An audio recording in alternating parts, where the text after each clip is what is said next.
జగన్మోహన్ రెడ్డి గారు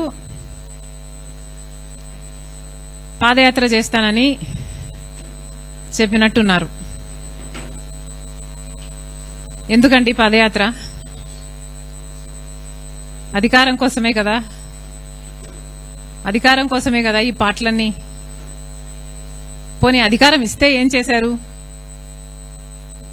కనీసం రాజశేఖర రెడ్డి గారి జలయజ్ఞమైనా పూర్తి చేయగలిగారా? అధికారం లేకొచ్చిన 6 నెలల్లో రాజశేఖర రెడ్డి గారు మొదలుపెట్టిన అన్ని ప్రాజెక్టులు జలయజ్ఞంలో నవరత్నాలలో కూడా చేర్చారు. పూర్తి చేస్తామని చెప్పిన జగన్మోహన్ రెడ్డి గారు అధికారం వచ్చిన తర్వాత ఎందుకు పూర్తి చేయలేదు?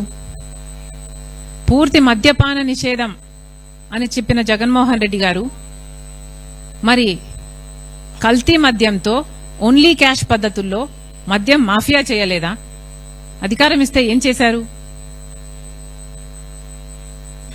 ఋషికొండ వేల సంవత్సరాల తరబడి నిలబడ్డ కొండ జగన్మోహన్ రెడ్డి గారి అధికారంలోకి రాగానే ఏమైంది?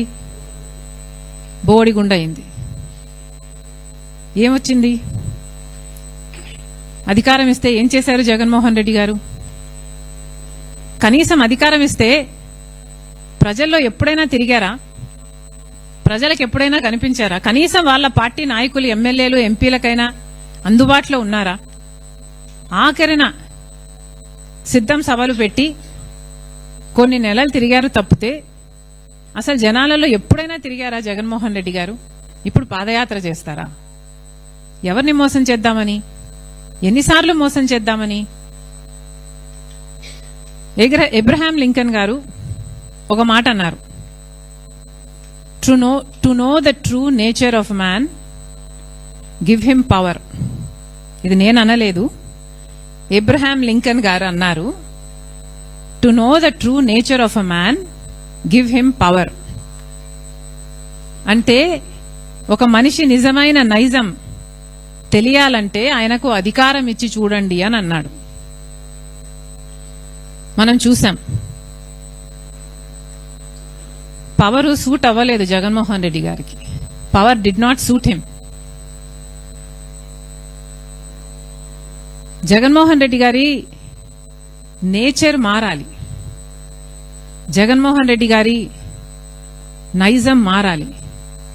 జగన్మోహన్ రెడ్డి గారిలో మార్పు వస్తే, జగన్మోహన్ రెడ్డి గారిలో స్వార్థం తగ్గి మంచితనం పెరిగితే మేబీ దేవుడిస్తాడేమో. కానీ అంతవరకు దేవుడు ఆశీర్వదించడు, ప్రజలు ఆశీర్వదించరు. ఇక మేం చేస్తున్న యాత్ర ఎప్పుడో ఎలక్షన్లకు ముందు జగన్మోహన్ రెడ్డి గారు సంవత్సరంన్నర ముందు అనౌన్స్ చేసినట్టు, ఇందాకెవరో చెప్పారు, ఎప్పుడు 27 జులైలో పాదయాత్ర చేస్తాడా? దానికి ఇప్పుడు ఎందుకంటే అనౌన్స్మెంటు? మేము ఇప్పుడు అనౌన్స్ చేస్తున్నాం, ఇప్పుడు యాత్ర చేస్తున్నాం. ఎందుకు చేస్తున్నాం? మన్రేగాను బీజేపీ చంపేస్తుంది కాబట్టి చేస్తున్నాం. మరి జగన్మోహన్ రెడ్డి గారు దీని మీద ఎందుకు యాత్ర చేయటం లేదు? జగన్మోహన్ రెడ్డి గారు కూలీల కోసం, ఉపాధి హామీ కోసం ఎందుకు కొట్లాడటం లేదు? ఎవరికి ఉంది చిత్తశుద్ధి? మేము చేస్తున్న యాత్ర ఎవరి కోసం? మేము చేస్తున్న యాత్ర ప్రజల కోసం, గ్రామాల కోసం, గ్రామ స్వరాజ్యం కోసం, గ్రామాలలో మళ్లీ ఉపాధి హామీ బ్రహ్మాండంగా నడవడం కోసం. ప్రజలే గమనించాలి.